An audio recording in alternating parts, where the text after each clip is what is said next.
Today we're going to talk about a very special man, Brother Lawrence, and how he teaches us to live in constant communion with God. One question we can ask ourselves is it possible to feel God's presence in all our day-to-day activities, or is it only reserved for special moments of prayer?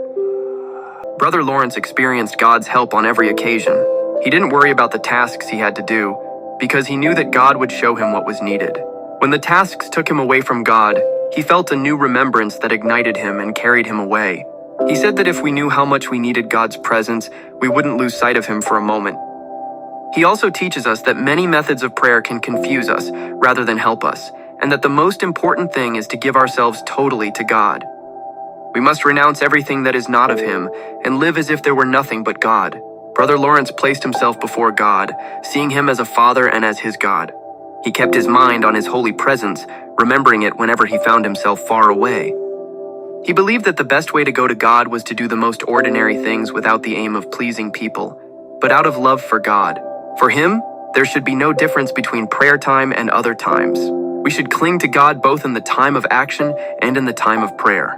His prayers were just a feeling of God's presence, and he remained in communion with him all the time, praising and blessing him. Brother Lawrence also teaches us about how to deal with wandering thoughts, which are like a monkey in our minds. He reminds us that our will is the master of our other abilities, and it has power over our thoughts. We can bring our mind back to God. When our mind wanders away from God, we must calmly and confidently bring it back into his presence.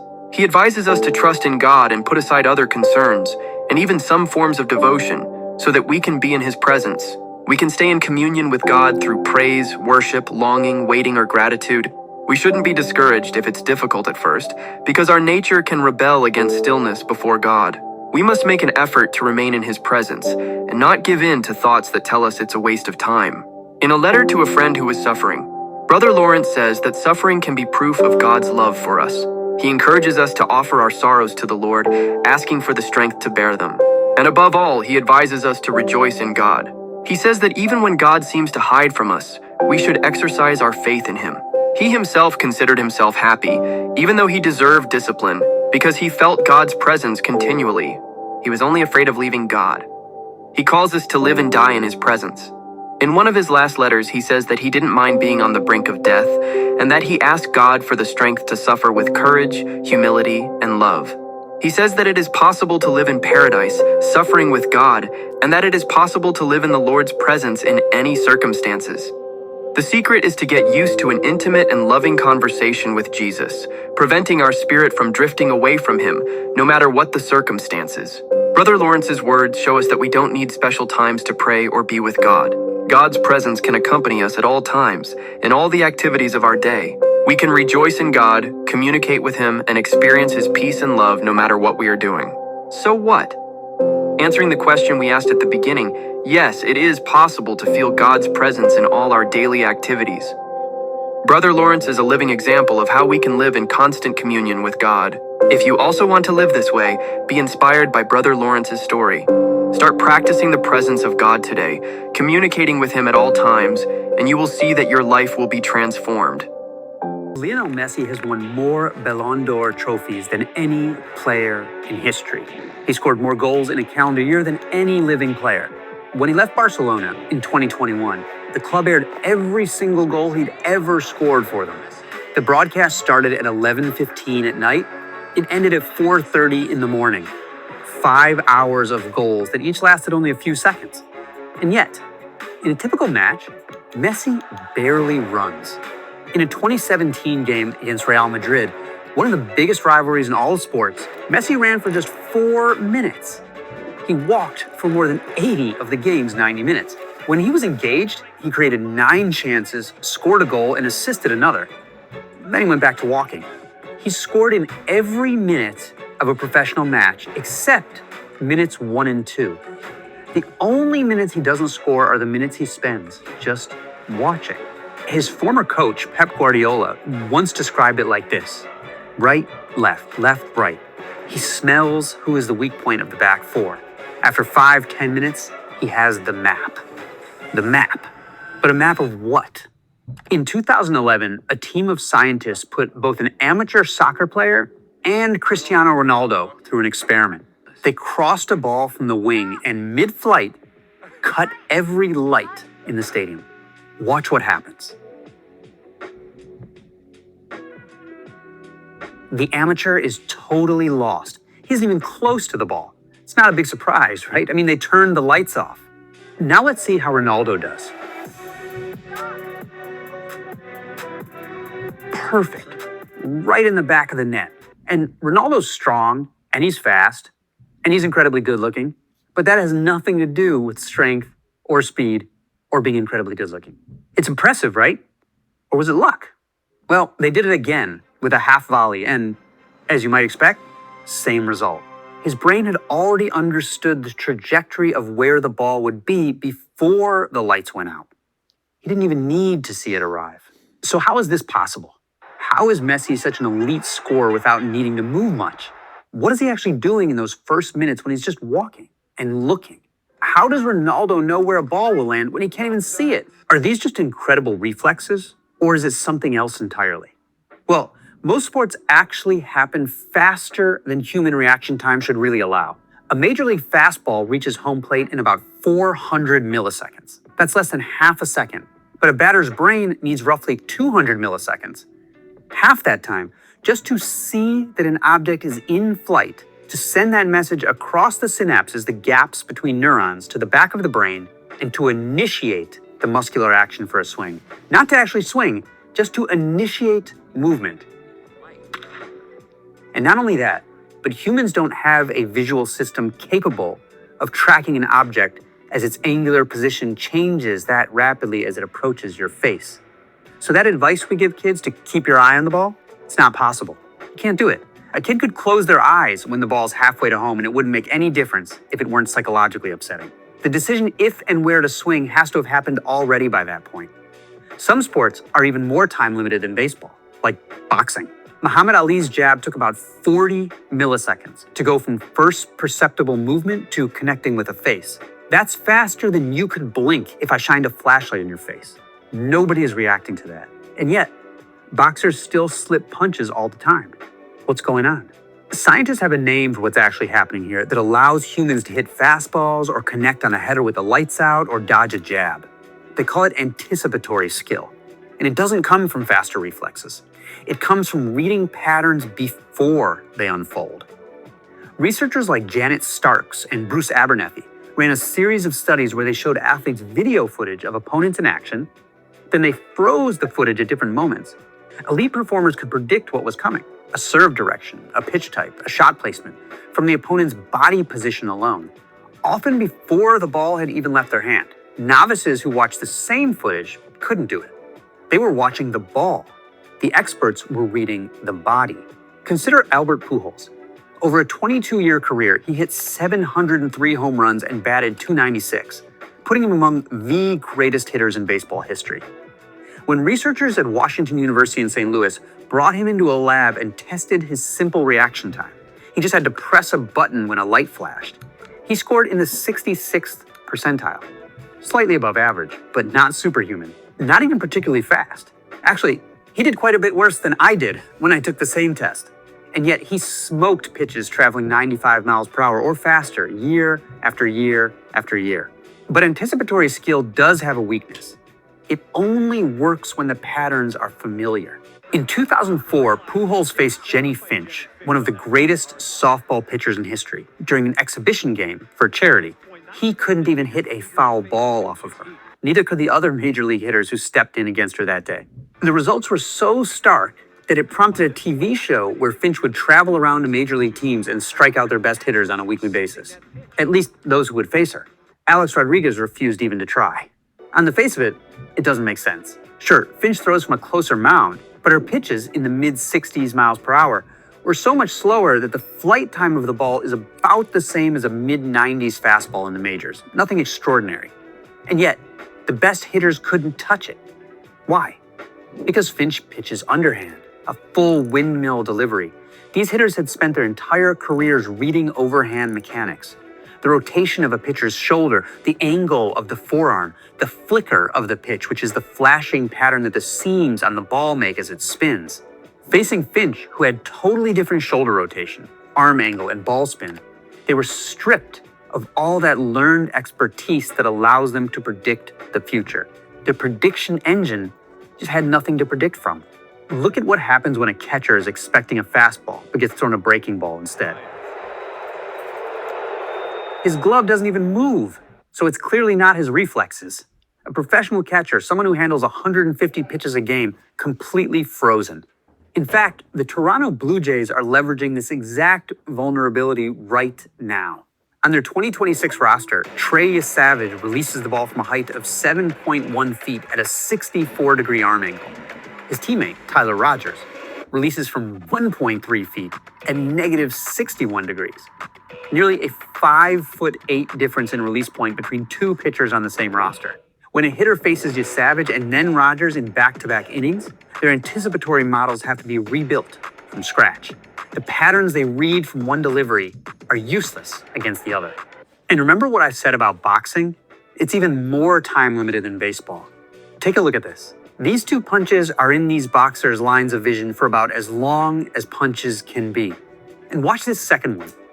Could a punch take any longer than this? You can't tell me he doesn't see that. Bam! It's not that he doesn't dodge it. He doesn't even begin to flinch because the punch came from a weird angle with strange body movements. And so it confounded his anticipatory skill. And he went down like a ton of bricks. So how did Messi, Ronaldo, and Pujols build this skill? And can the rest of us build it too? The answer is something psychologists call chunking. Through years of repeated exposure, the brain stops processing raw information piece by piece and starts compressing it into familiar patterns. Different movements in a pitcher's windup and delivery become one recognizable unit, or a chunk, that conveys a signal to the batter's brain. Ball's going here or there, swing or don't swing, and that decision has to happen almost immediately after the ball's released. A defender's hip angle becomes another. A formation on the field is another. The more of these chunks you've stored, the less you need to consciously process, and the faster you can predict what's coming next.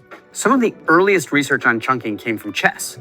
In the 1940s, a Dutch psychologist flashed mid-game positions to players for 3 seconds and then asked them if they could recreate the board. Grandmasters did it perfectly. Beginners couldn't come close. So it looked like grandmasters just had photographic memories. But a generation later, a group of researchers recreated the famous experiment, but they added a wrinkle. This time, they also included boards with randomly placed pieces, positions that would never occur in a real game, even if they looked kind of normal. And in that condition, the grandmasters performed just like beginners. They didn't have photographic memories at all. They had pattern libraries that broke down an otherwise chaotic board into small, meaningful groups or chunks. A real game board with 20 pieces wasn't 20 individual things to remember to them. It was just a few recognizable chunks. In 2007, National Geographic TV actually showed this in a dramatic demonstration with the Grandmaster Susan Polgar.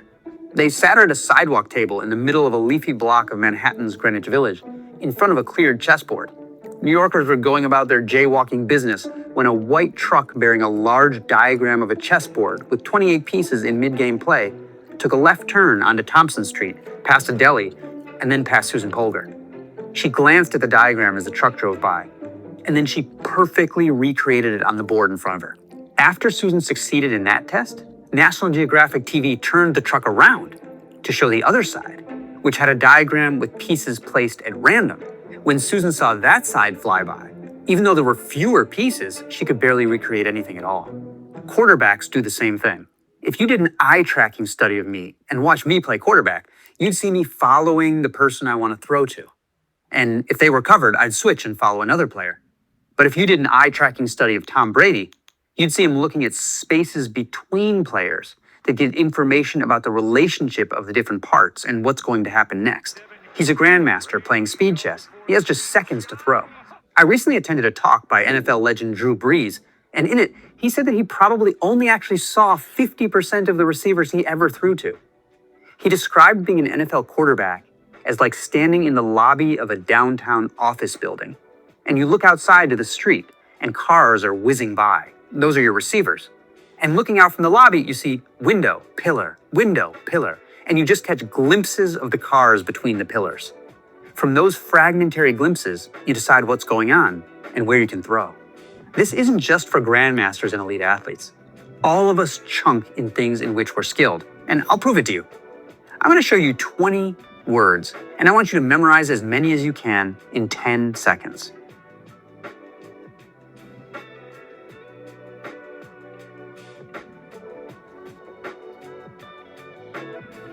So how'd you do? Maybe 3, 5, 10 if you're really good at memory tricks? Okay, let's try again. Ready? Go.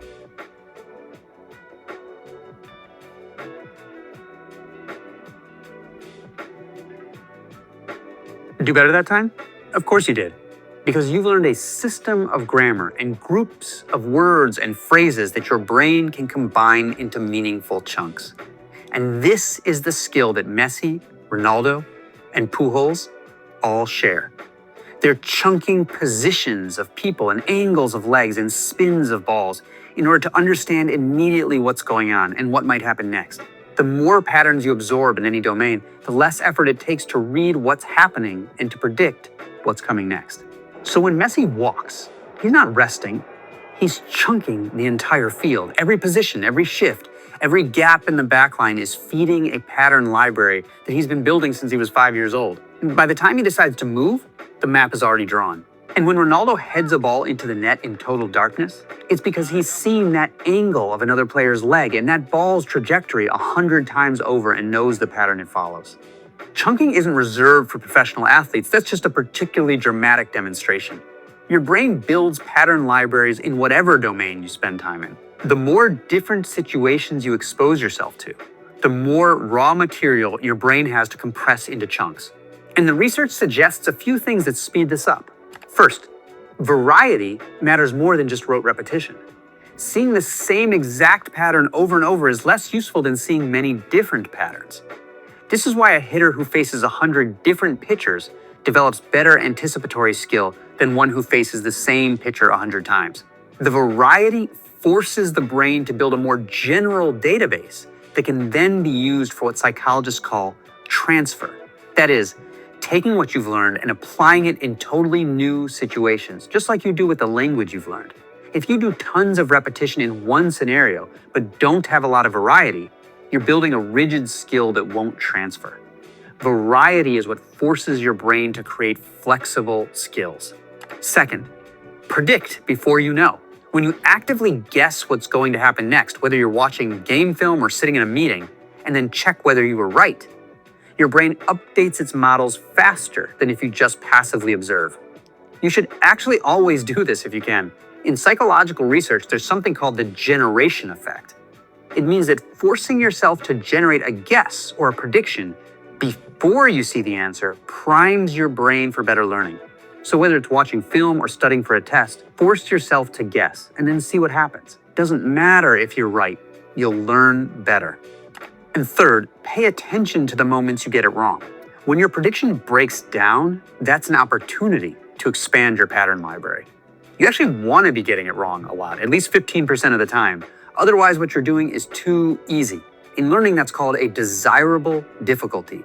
And it's the single most scientifically backed learning hack in existence. You speak to him because he's present.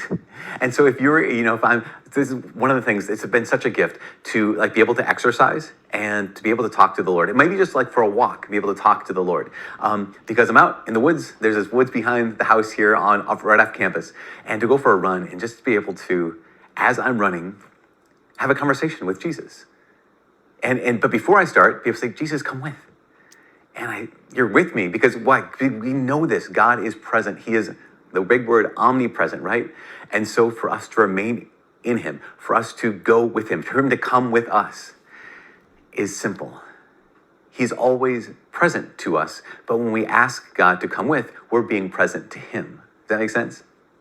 Now, in all this, so you practice it, right? You invite him with, you gaze upon him, you speak to him, you practice this. The question comes up, well, what will that be like? Well, what does that look like? What does that feel like? And the answer to that question is, I don't know. What I mean by I don't know is, we have a priest in our diocese. He's so smart, super wise guy. His name is also Father Michael. This missionary asked him that question. Father, what do I expect when I ask Jesus to come with, when I want to go with him? And Father Michael said to him, he said, so wisely, he said, well, no, the Lord is free. God is not our ATM, right? He's not, you punch in the right numbers and he's going to give you exactly what you asked for. He's not robotic in his love for you. And so sometimes it might seem amazing and there's great blessings to that. There's great feelings with that. Sometimes it's nothing, you feel nothing. And sometimes it might even be difficult. Because why? Because God is free. And he's free to love us as he wills. He always loves us how we need, right? He always loves us as we need. But he's free to love us as he wills. And so what's it going to be like? Well, it's going to be what we need. How is he going to respond? He's going to respond how we need him to. Again, either with that consolation, this is really good, with maybe nothing, I just know you're with me, and I don't need to worry about that, I'm not going to fret. Or maybe it's difficult, and we have to keep reminding of this, being reminded of this, and that's okay. Because how's God going to respond? What's it going to be like? It's going to be exactly what you need it to be. Why? Because God is free, and he loves you very, very much. So to remain in him, to go with him, to say, Jesus, come with me, takes practice. But the fruit of it always comes from the one we've asked to come with. The fruit of it always comes from the one who has said, remain in me, and I'll remain in you. Go with him. Jesus, come along.